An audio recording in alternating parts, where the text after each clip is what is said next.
Yeah. So anyway, back to what you were talking about. You were The Fourth Way at Montreux, 1970, the summer of 1970. Um, we didn't have the $108 for the could bring the acoustic bass from San Francisco to Zurich and back. I mean, right. that was a lot of money in 1970. So I got this Hohner fretless downtown San Francisco. I didn't know what I was going to come back with. Figured I'd find some kind of baby bass Right. or Right. something. I don't Something know. And portable. I saw that. It just seemed like a good idea. It was fretless. It was electric. It was small. I could put it under the plane, or I could put it up in the luggage if they'd let me. And I brought it and took it out of the case with the strings on it and started playing at the at the festival with it. Wow. I mean, practically the next day. I mean, I don't know if I ever even played it at home before I took it. So when you went to the shop and you were looking I for, didn't know what I was looking for. yeah, just I just something I knew I small. couldn't bring the acoustic bass Right. Panchitos over there. I mean, that's 1831. It's going to be 200 years old Wow. in 4 years, Unbelievable. or 5 years. It'll be 200 years old. I mean, and this guy Lucas Ronsky just made it perfect. It's looked as good as it was the day I bought it in 1980. Yeah, you were telling me the other night. 1968 I bought it. Yeah. So anyway, I played this Hohner bass, and I hated it. I hated the sound, and we did this Between and Beyond trio record with Eddie Marshall, Mike Knock, and I, The Fourth Way, minus Michael White. And I used it on there because I didn't have a bass. And in those days, they didn't have one hanging around the studio. Right. I used to go to studios here in New York and do jingles and things. There was always a bass in the corner, and it was always Milt Hinton's. All the studios. He just worked so much, and he just put a bass in all the studios where he did most of his work. So he didn't have to bring one. I at 85, I understand why he did Right. it. Right. Yeah. And I listen to that record now, and even the first Fourth Way record today. I was playing this Dan Electro. It was like pink and white. The guy with the Youngbloods used to play one of those, Yeah. like a Longhorn thing. It's pink. Yeah. Yeah. Dan Electro Longhorn. And this was like a 2-octave neck and fretted and small. It really sounded good. I said, man, that Lipstick case pickup. Like the the little silver. yeah, the little Yeah, I silver. mean, I still have it in the closet. Jocko You could found get it. some bread for that. Well, somebody offered me $100 once, but it was at Bobby Columbi's house after I had moved out and Jocko had moved in, Yeah. and he found it in the basement. I hadn't taken all my stuff. I found a place to live, but I stayed at Bobby's house when I first came to New York. He played me the stuff that Joe Henderson wrote for the band. It was profound, but they didn't use it because he didn't work out with the band. Right. We And were kind of saying that the other day. Like, yeah, and there was some singer that was with the band, and Joe wrote some charts on for that singer, and they didn't. He wasn't with the band either, so they never used any of that stuff. wow. So one night Bobby played it for me, and it's amazing. They should have released it. I mean, for musical reasons, not. But So they had done a demo of it or something like that. well, they recorded it. Yeah.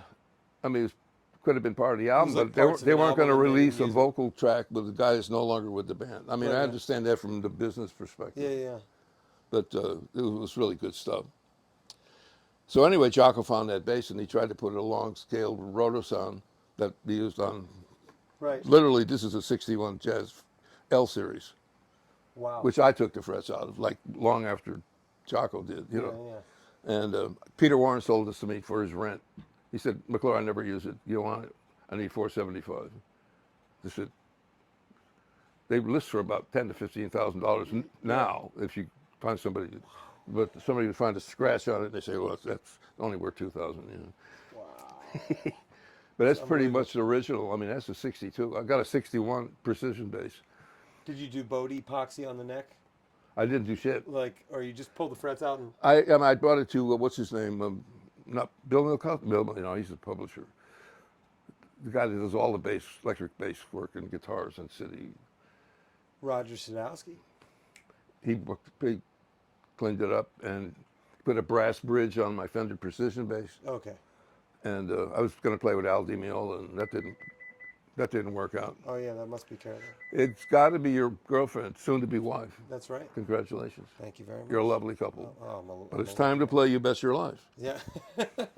I can do Groucho Marx, I know. No, that'd be great. The views will just spike. Yeah, I tend to go off on tangents.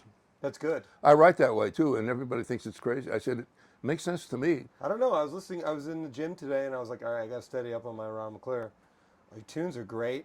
Records are awesome. You know, the bands you assemble are really unique. I mean, the way my mind works. I mean, the thing I'm enjoying the most right now is my mind, right? Because I've been using it to write this book, especially with the genius Lewis Porter. I mean, boy, I never met a more positive and more intelligent person, honestly.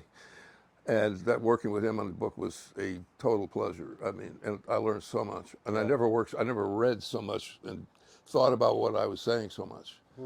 And then he would add stuff to make it. He really made it work. You know, I mean, I owe him such a debt of gratitude. Yeah, and that process of writing the book. And So you I'm said in you've that. been writing the book since 1967. Yeah, I was in Russia with Charles Lloyd in a hotel room, waiting to play if they were going to let us play. So yeah, let's rewind on that a little bit. So how long had you been playing with Charles Lloyd at that point? 67. Well, that's the year I joined. I just saw a video of you today on WBGH Mixed Bag full color concert with you, Keith, and Color. Paul Motion. Yeah, Not with the psychedelic stuff from Boston. yeah, It was that. yeah. Psychedelic is overdone with like psychedelics. No, but then there's some shots when you solo, they kind of clear up the psychedelic. Occasionally. sounds. Yeah, yeah, yeah. Yeah, That's killing. yeah. I mean, that was. Your sound on there is just ridiculous. I don't remember. I've only listened to it on my iPhone. Probably. It's been out there a long time. And there's another one from Prague. The only two I know of. Yeah. There might be others, but I mean, things are emerging. That's 67. 67. That was 67. That was the year I joined him. I joined him in January. We played the Fillmore. I think that was the first gig I played with him. East or West? West. It wasn't at East didn't exist yet. down, and it was the original Fillmore Wow. on Fillmore Street. Right. It's an Passed old by it. movie theater in Yeah, yeah. in the ghetto. I mean, you know, it's like, you know, bars and drunks hanging around the corner. It was a very seedy neighborhood. And then Bill got he paid $60 a month for that space. For the entire Fillmore? Yeah, I Googled it and found out that he, for that space on Fillmore, he pays $60 a month. That's unbelievable. For theater. And then he moved to Fillmore West and Fillmore East. Somebody just sent me like a tape of Miles with Jack, and Dave Holland, and Ayrto, and whoever else. Yeah. There's a lot of those Like because 19 there's this Wolfgang's Vault website. I don't Yeah. know, but this happened like, I don't know, 10 or 15 But it years happened ago. to be the same time I was at Jack's house. It's in the book. Like, I was staying at Jack's house while he was playing Fillmore East. And, wow. he came home that night. We were having a seance. And somebody asked, I was doing automatic Can I writing. get a year here? Can I get a year reference for the seance? 1970. I think it's about 1970. That's what it says on the tape. I think it's about 1970. Wow. And I was at his house, you know, doing the seance. I'd done automatic writing. And somebody asked, where's Jack? And I had written without knowing I was writing. Yeah. He's home listening to music. And somebody said, when am I going to be here? I said, 10 minutes. 10 minutes later, he walked in and said, I was home listening to the tape from the Fillmore East that we just made tonight. That's crazy. And the guy sent me the tape today, and I'm listening to it and thinking about that. And then the next thing up was The Fourth Way from the same year. And it was the same tempo and the same thing that Mike Knock had written this tune based on what Miles was playing at the Fillmore on the other tape. Bet it. It was like playing that on the bass, like F.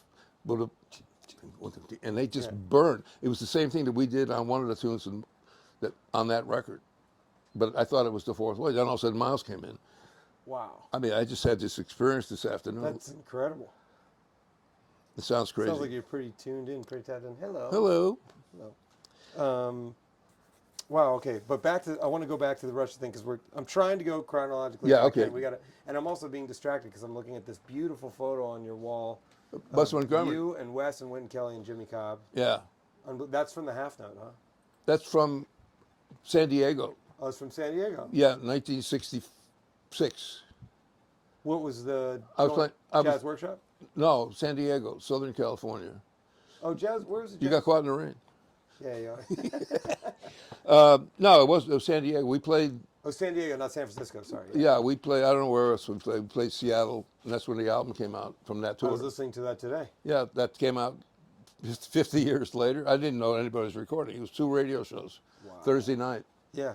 half an hour apiece, live from the Penthouse. Yeah, exactly. And We were listening to that. then we went down south, and Dave Stryker found this picture somewhere, It's an unbelievable photo. and he gift wrapped it and made an appointment to bring it to me. You know, like, what is this mysterious thing you have for me? It was that picture, in that frame.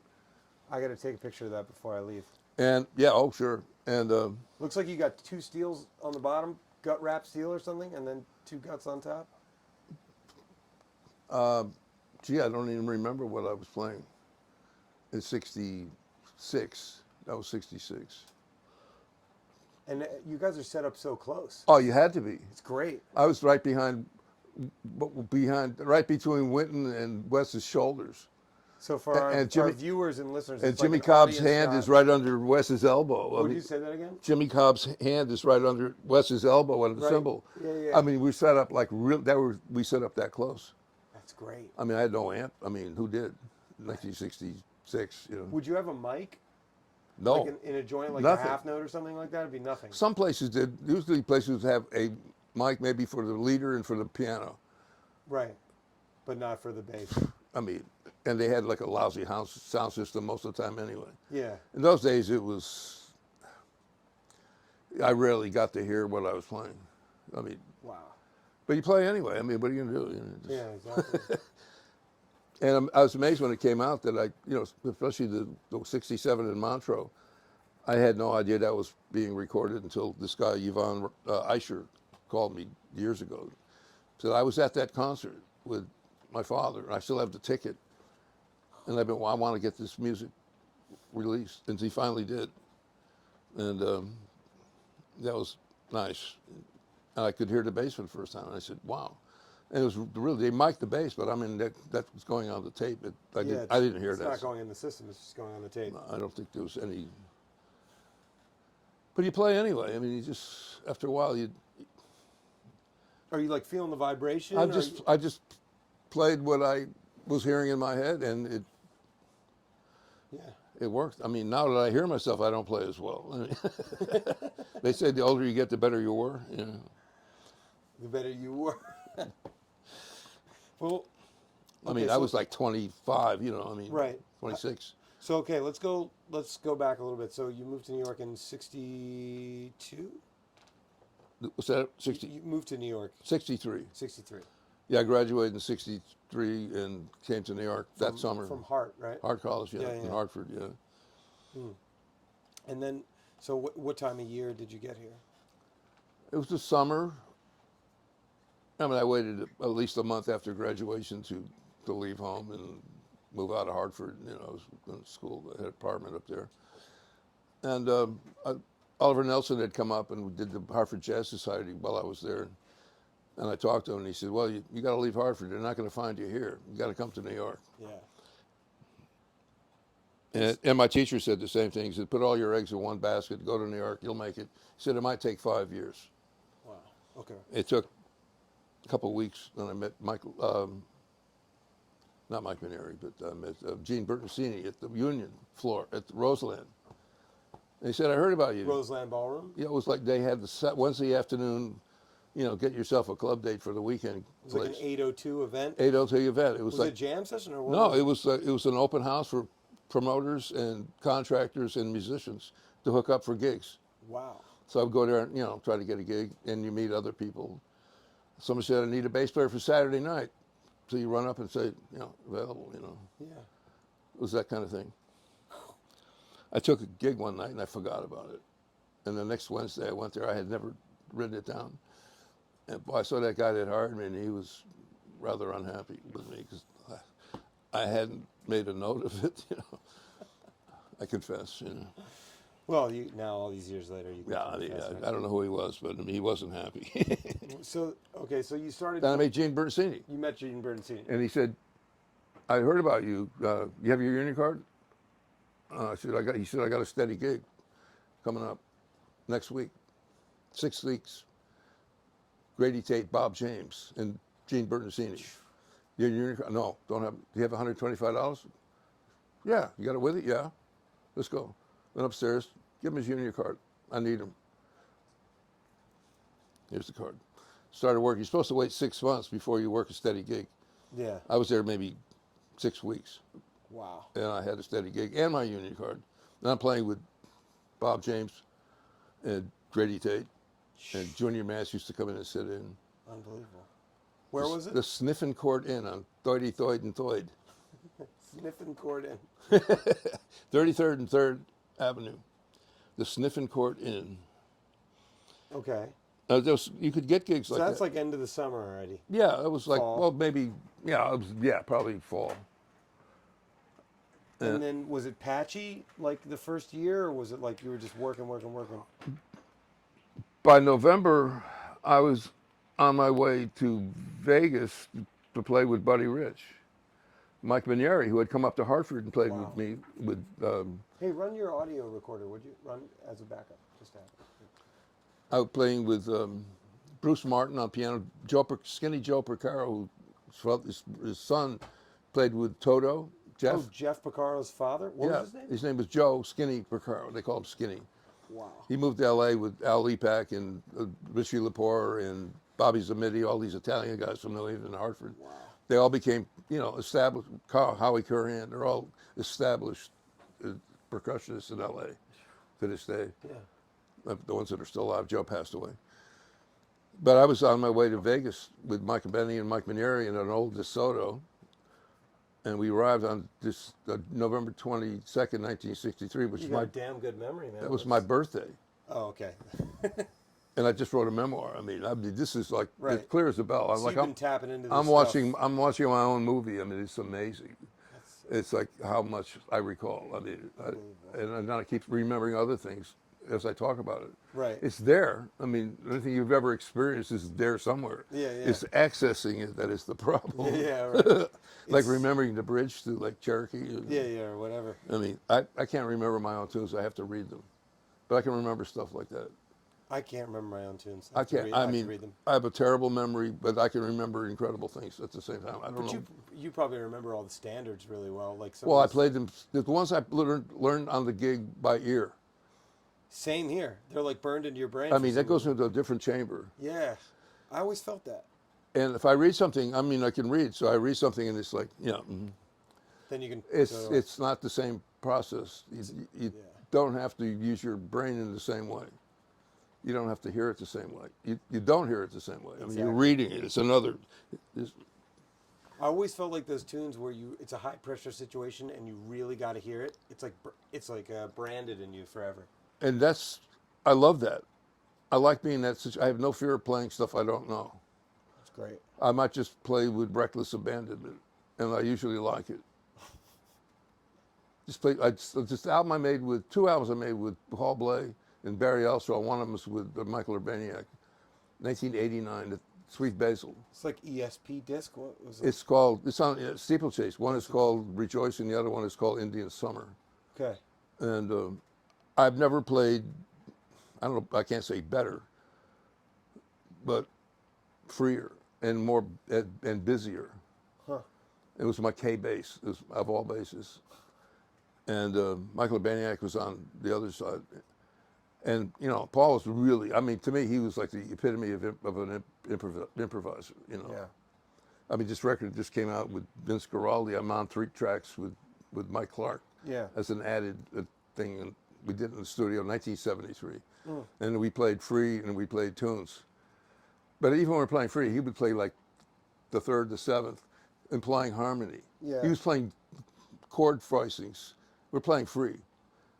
I hear a 3rd and a 7th. I mean, I hear an E and a B flat. That's either an F sharp 7th or a C 7th, right, or a B flat major 7th and a sharp 11. I mean, that's where my brain works. Right. So I said, I wish I had told him. I said, like Monk told me to leave the bow alone. I wish I could have told him to leave the left hand alone and just play lines. That's what Blay did. He played chromatic lines. Wait, what are you talking about with Monk told you to leave the bow at home? Because he hated the sound. Was that you? Yeah. So let's tap into that one. We're jumping around here, but I told you. Stop there for a second. I mean, one thing reminds me of another. I mean, I played with Monk in '70s. It's free association. It's great. Yeah, I mean, that's the way I am. I mean, it's one thing suggests another, and I'm there. But Monk, I was playing. That was like '72, the year earlier, playing the Aqua Lounge in Philly on a Saturday night, and I played. Aqua Lounge, yeah. I played I played a I know boat all solo. the- yeah. We did 4 weeks all together. 2 weeks at the Vanguard, a week at Lenny's on the Turnpike in Boston. Who was playing drums? Little Rudy Tootie, his son, T.S. And Charlie Rouse? Paul Jeffries. Paul Jeffries, yeah. Played tenor. Yeah. So for some reason, I picked up the bow for the first time on the Saturday night. And the next day, we played a matinee, and Mug came in. He hadn't even spoken to me. And with the Baroness, they never even acknowledged. They never even said hello, they just came in. Wow. And he came up to me, and suddenly I'm sitting there. So I still remember the moment, He said, can you leave the bow alone? I said, sure, Monk, why? He said, the sound. So Wow. I wish I had told Vince Guaraldi, can you leave the left hand alone? Because you're playing chord voicings. Byrek used to do that too when he really got into improvisation. We're playing line against line. Then all of a sudden there's these chords of doom that he played, Yeah. thick. Yeah. You're obliged as a bass player Yeah. to match. It's impossible. But he's playing all this harmony. So the best thing I could do is stop playing. Yeah. How are you going to find out? You what it can't. is? And I There's told no- him that. I said, man, why do you go? Sometimes he'd just go like this because he wanted me to lay out. Byrek? Yeah. When he wanted to do that, usually he would just go like that. Wow. I got it, But when we were playing normally, if he didn't do that, he would go into chords, and then I would bow out myself after a while, Because when somebody's playing chords, you listen to this free track, it's long and it's intense, very fast tempo. Studio? Where's it from again? It's a Mike library? Clark.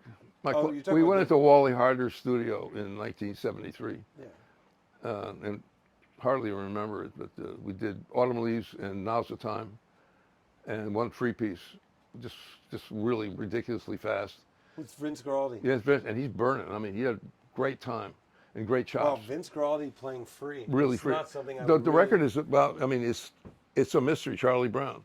It's the soundtrack from. It just came out. Mendelsohn Brothers in San Francisco.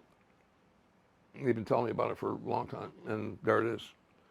And but I listened to it. But Mike and I are burning, But he's playing chords, And I was playing off mic mostly, the rhythm thing. I was thinking more about the time and the feel. And, Yeah. But he played some incredible stuff with his right hand. He had great time and tremendous technique. But How did you meet Vince Guaraldi? I don't remember. I played with him at the place on Broadway in San Francisco, the El Matador.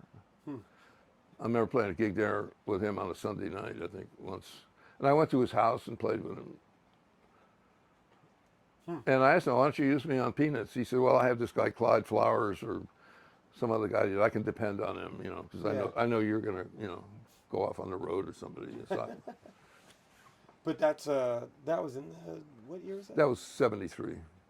That was my second term in San Francisco. I came back I moved there in 69 to 71, and I came back east and taught at Berkeley for a year. Right.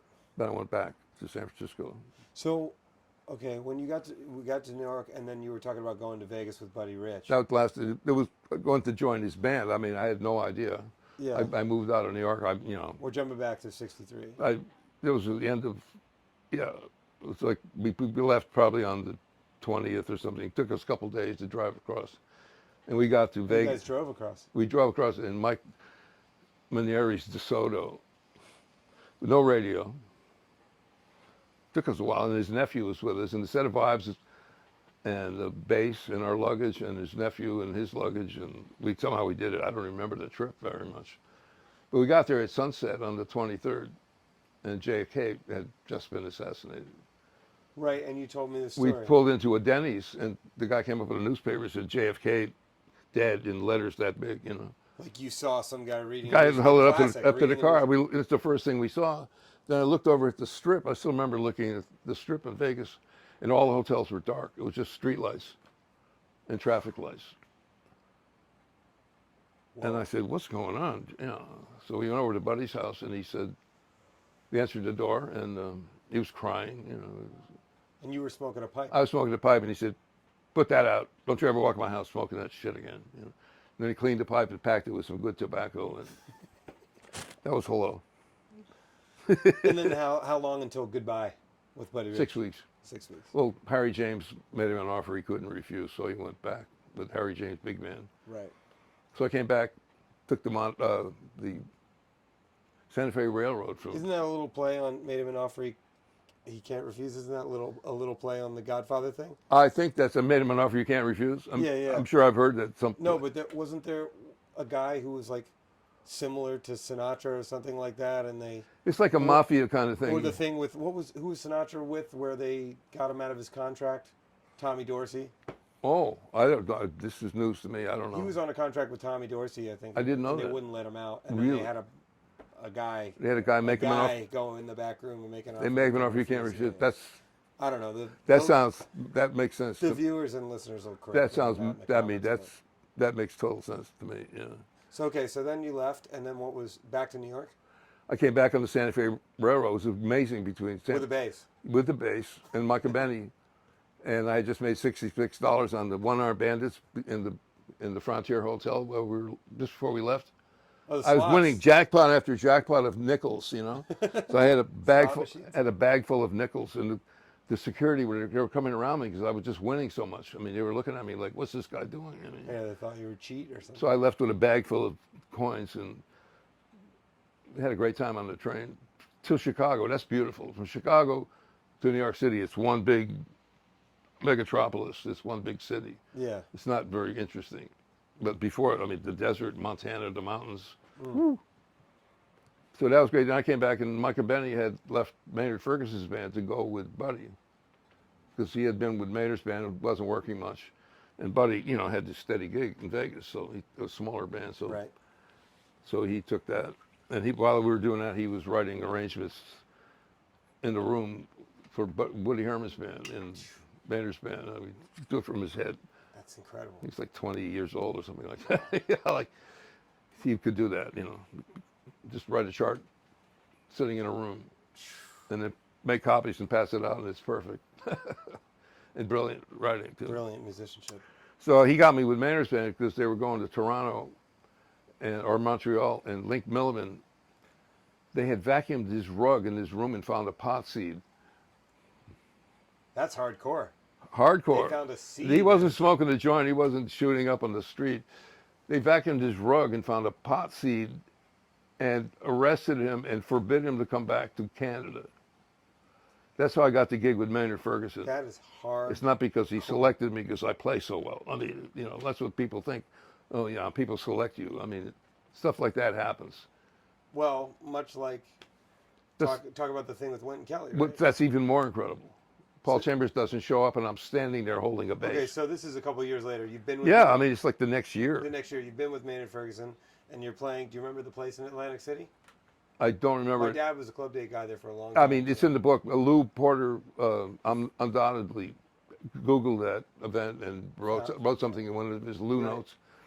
I don't recall the name of it. It's a big place, and I'm standing there waiting to hear my heroes, Wynton Kelly and Paul Chambers. West Montgomery, I wasn't that into at that point, but I knew Wynton and Paul from miles and all that, you know. And Paul wasn't even in town.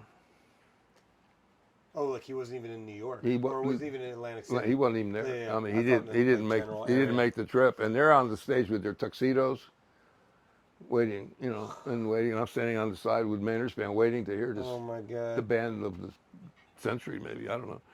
Yeah. And Jimmy Cobb hits a couple rim shots. Says, "Get up here! You got to play with us." Paul didn't make it. Had you met Jimmy before? Mm-mm. So you didn't know any of those guys? Didn't know those guys. And so I went up there with my bass and started to play. Do you remember what you played? No. Not exactly, but I knew from the record the year before, Smoking at the Half Note. Right. Of course, I had that, and I knew they played stuff I knew. Yeah. I don't remember what it was. But at one point, I remember, like, Wynton and West looking at each other. Like, gave you a little. They hired me. Wow. I mean, not until a month later. The same thing happened in New York at the Village Gate. This time it was Maynard's sextet. We couldn't keep the big band together. So we had 3 horns and 3 rhythm. And we opened for Miles Davis. No, that was another time. We opened for Wes and Wynton. And Paul wasn't there. Paul Chambers was left, but they got Ron Carter. Right. And he was doing a record day. Ron wasn't there. Ron was Mr. Carter. he missed the first set because he was doing a record day that went over. Yeah. And he wasn't going to go travel with them, I'm sure, but I mean, he would do a gig in town. Make the dates in town. And then Saturday night, same thing. He called me and said, "I'll give you $20 if you play the first set." Wow. I don't know if I got the $20, but they took my number and hired me after that. Because I played 3 hours with these guys. Because the guy they hired wasn't there. I mean, happens to, okay, let alone everybody should have once, but twice. It happened twice. Everybody Yeah. should be so lucky. Right. I mean, how does that happen? So just quickly, thank you very much. Quickly, just how did the sets work back then if you were going double bill with like a band like that? I Like would 40 minutes on, each break, play other guys? Yeah, would each play 2 sets. Thank you, darling. We'd each play 2 sets a night. And I opened with Wes and Winton from. Was it union, like 40 on, 20 off, or was it? No. That was the Village Gate. I mean, wasn't like a commercial gig. It was Right. The Village Gate. I mean, I remember playing with Wes Montgomery in the Jazz Workshop. I think we were playing opposite. Keep the audio rolling, yeah. Or playing opposite Jimmy Smith. And Jimmy Smith he was hyper. I remember having dinner with him in Philadelphia, around the corner from Pep's and the Showboat with them one night after the gig. And he was wired. I never thought anybody talk as fast, except myself. But was he nice or was he? He was just hyper. He was totally positive, but he was roaring. And he was talking. Who were you playing with at Pep's and Showboat? I was playing with Wes and Winton. So I went out to dinner with Wes, Winton and Jimmy Winton and the organist. Smith. Jimmy Smith. You're sitting at dinner with Wynn Kelly and Jimmy Smith. Wes Montgomery and Winton, I think it was Wes. Wow. And so you guys go to dinner after the gig or you're on the break or? I just remember those incidents. What happened in between is. Yeah. But what were you going to talk about at dinner? You were talking just that he was just zipping? It was a non-stop monologue. It was just like, Wes and I were just sitting there like, he's just like. That's interesting that it was a double bill with Wes and Jimmy Smith because they played together. I guess so. I think that's what it was. I remember being there when he said that. So But there was piano in the gig too, or you guys? It might have been another time that I went to there. Remember being at the Jazz Showcase.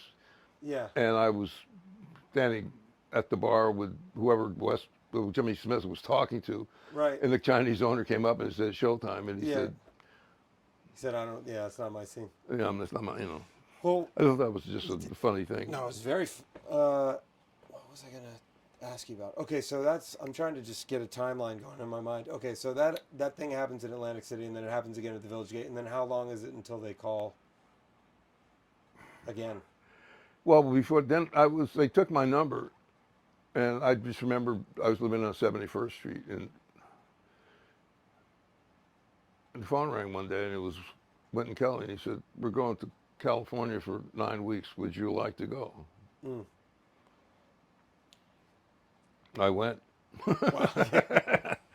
Yeah, that was quite an experience. What was it like getting that phone call? You must have been like... Like being, finding out that you've been cured of a terminal disease. It's like seeing God or something. I don't know. Yeah. What do you compare it to? Yeah. Okay. So you go. It's 9 weeks. Yeah, we did 9 weeks. You, Cobb, Winton Kelly, and Wes Montgomery. Yeah, and they were, great, and I had more fun, and it was the easiest gig in the world to play. There was no choice about how you had to play. Yeah. I had to be Paul Chambers. I didn't look like him, but I grew up listening to him, so I had already listened to him for 10 years, so right. I knew how he played, and people said, "That's how you play the bass."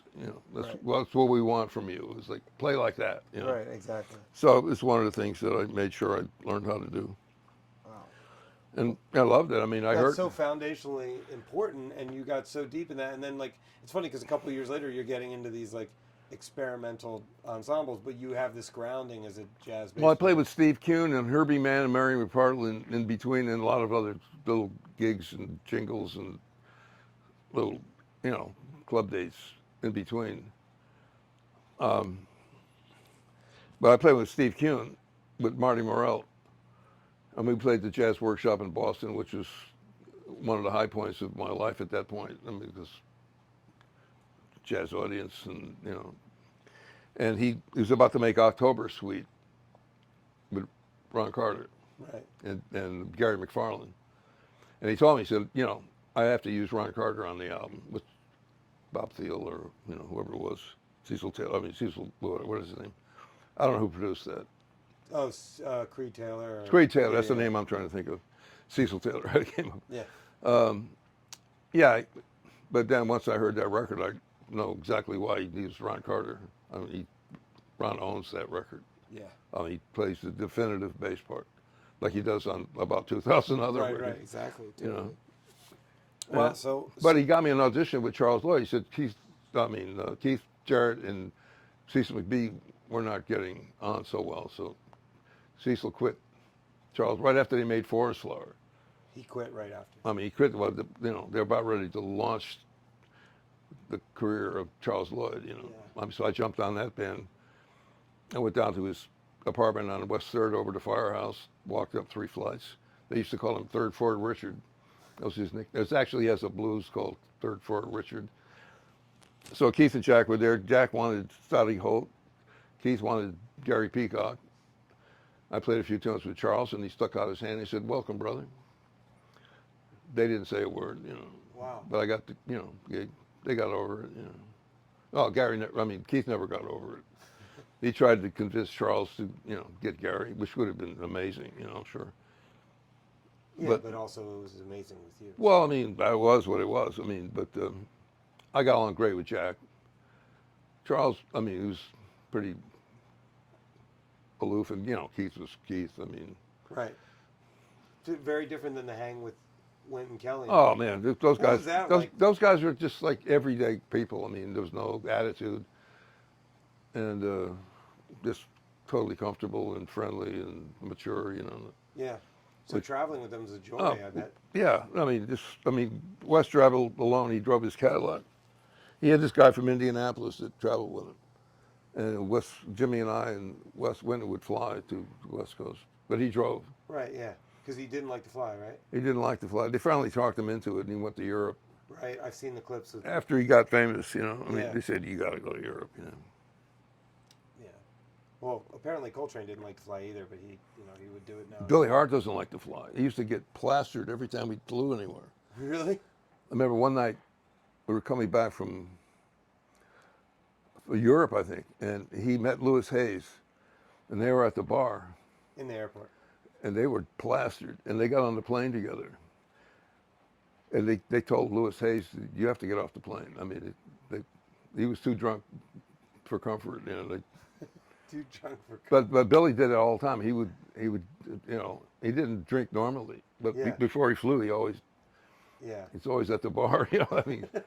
But he and Louis got into this party mode. Right. Right. Yeah. And they took Louis off the plane. But Billy, they left him on. Yeah, well, he wasn't behaving badly. I got you. But Louis was going off. When was this? Like 70s or something? I think I was playing with Quest. That might have been 80s. Something like that. Yeah, it's probably 80s. Yeah, I had to be. That was Billy. I only played with him on the road a couple of times. I went to Europe with him once without somebody else. Well, maybe a couple of times. When you show up to the airport in the 60s, let's say like you and Cobb and Wynton Kelly are flying somewhere, was it just like breeze through? Like, was there any security? Like, what was it?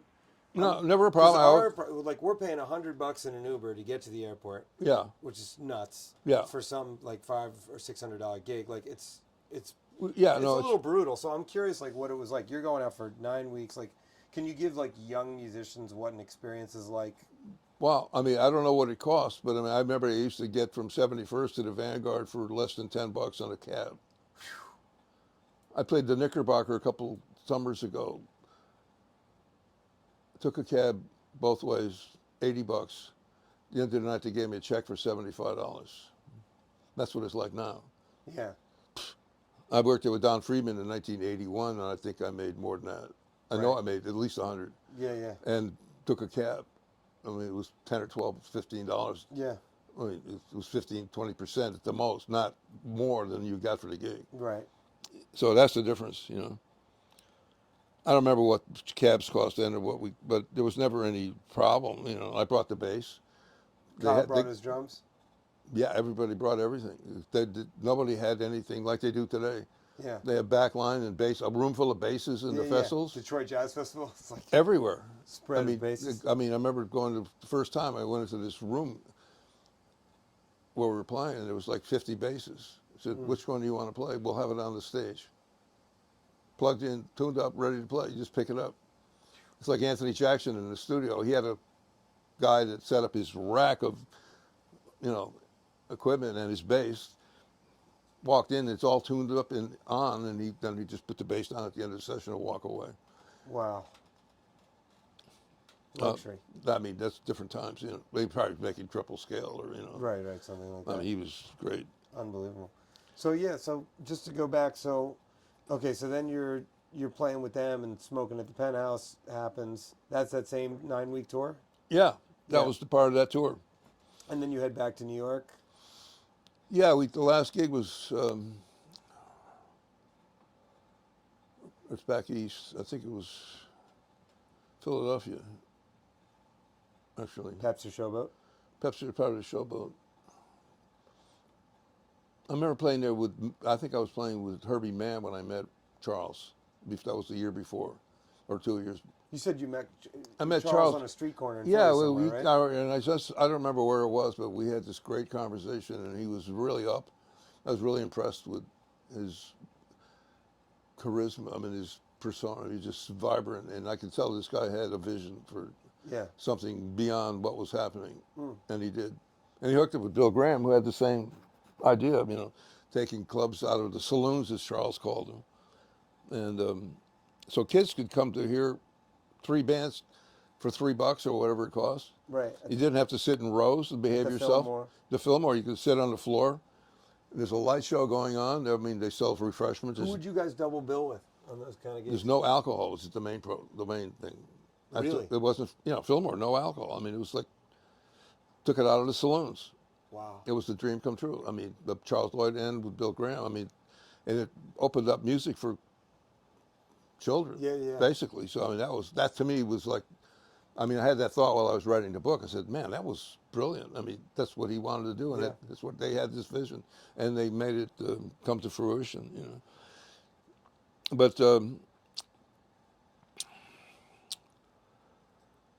Charles, yeah, I mean, that was. You met him and I met him and talked to him and didn't think anything of it, but I just remember how I felt talking to him. I mean, he looked great, wearing a very well snappy dresser with his afro and his sunglasses. Yeah. He really had a striking image and a certain persona. I mean, he had a charisma. People would be watching him while we were playing. Keith Jarrett and Jack and I would be playing, and everybody's staring at Charles. Well, he's just standing off to the side because he just had this thing about him that it was just like, I mean, people just paid. He had an aura. Yeah, definitely. He was glowing, you know.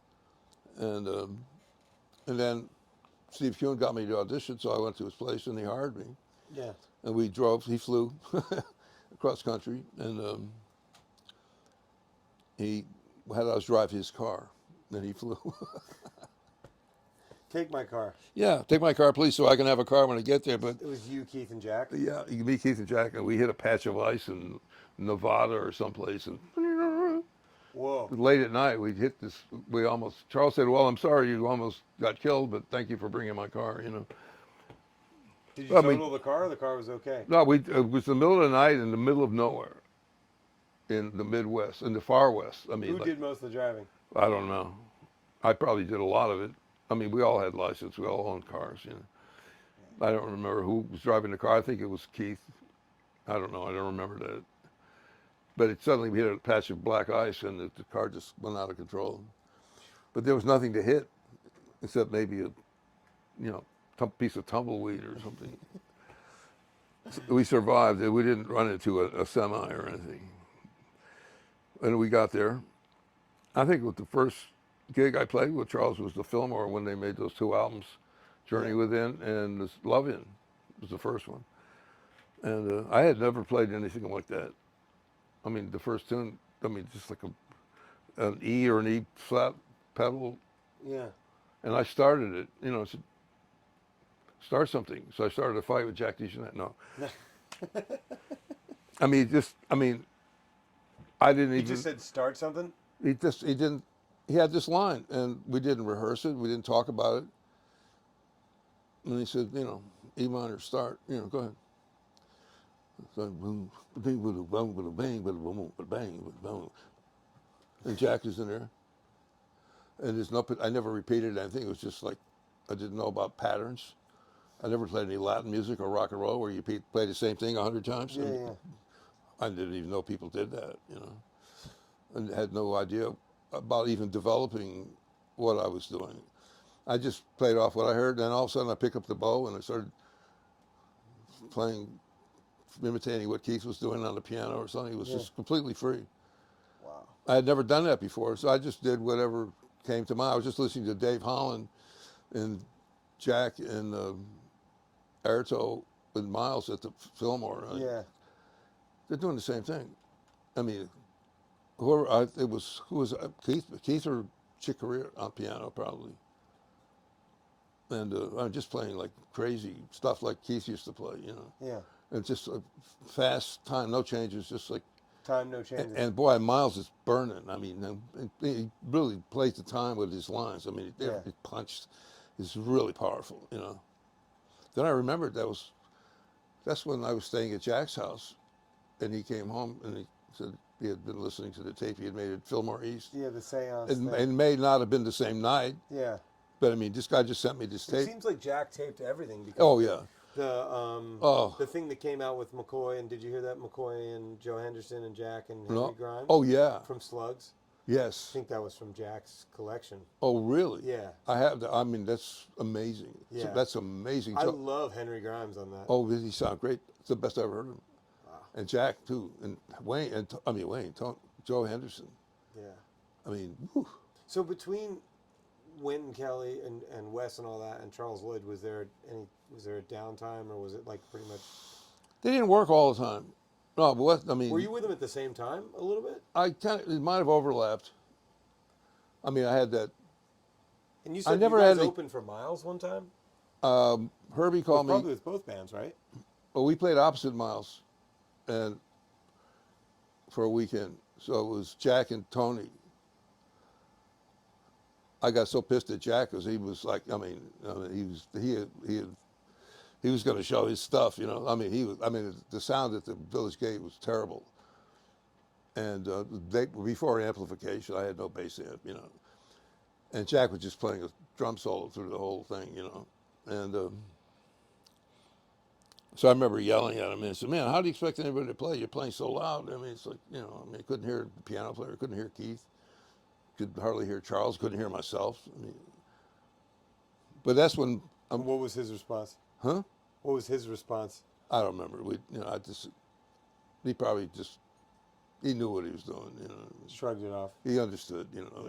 He wasn't going to say, "Well, I'm trying to show off for Miles and compete with Tony." I mean, Right. but I don't remember what Tony did. But I mean, And was it Tony and Mr. Carter and Ron Carter and Wayne Shorter, and we had used the small band room off stage left because the Jacques Perel, this Live Well in Paris's show was, they had dominated the other dressing room with all their costumes. So I'm in the dressing room. There's one chair by myself, sitting in the one chair. And Miles walks in and said, "Can I even sit down in my own dressing room?" Oh, I said, "Yeah, sure, man. You know, yeah, have a seat, man." You know, I said, "You know, that Jacques Perel show, they got the other dressing room." And they said, "You really know how to play the bass?" Hello? I said, "Yeah, I got to think about bass players." He started talking about Gary Peacock, how he's trying to get him to play with me, but he wouldn't. So I was blown away. And then we went and played another set, and I noticed that he was standing in the same place where he was from the first set.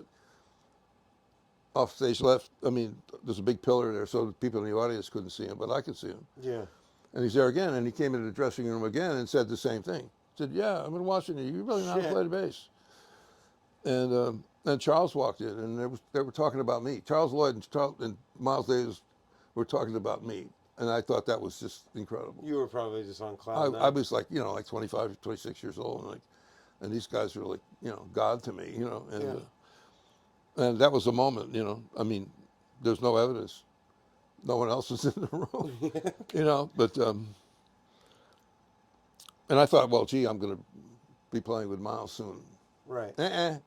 Keith and Jack went to play with him, and I remember they said that Miles needed a bass player, and I asked him, well, what about me? And Keith said, he doesn't know you.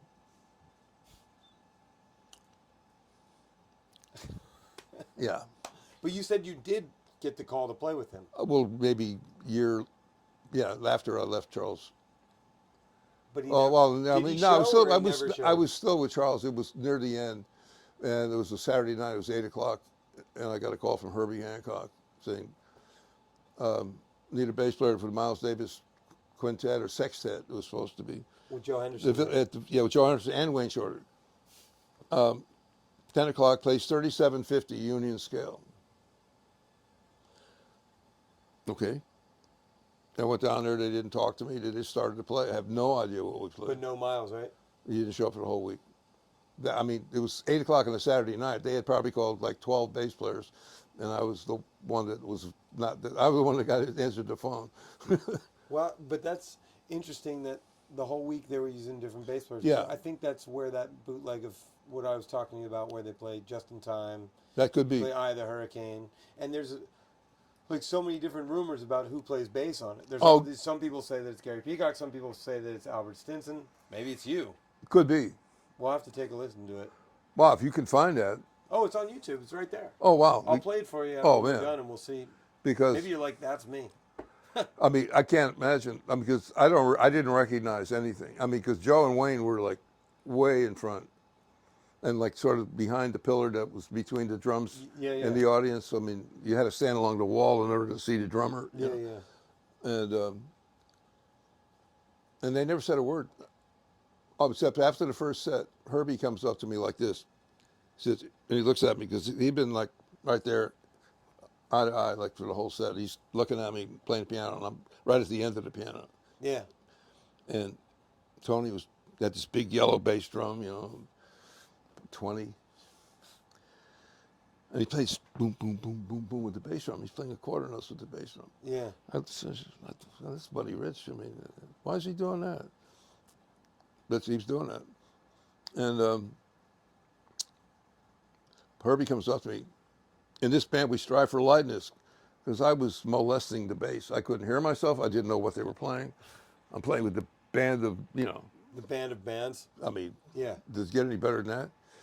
I had no idea what they were playing, and I had no idea what I was playing. But Herbie noticed how I was playing. Yeah. I mean, I was pulling the strings off the bass. I mean, I was just what do I do?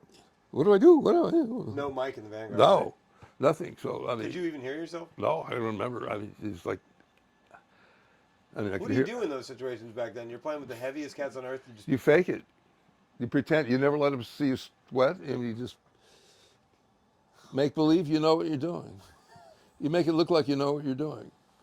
I played one night with Charles with Dave Liebman later in Europe, in Spain. We were playing a concert, and I had a Spanish bass they provided for me.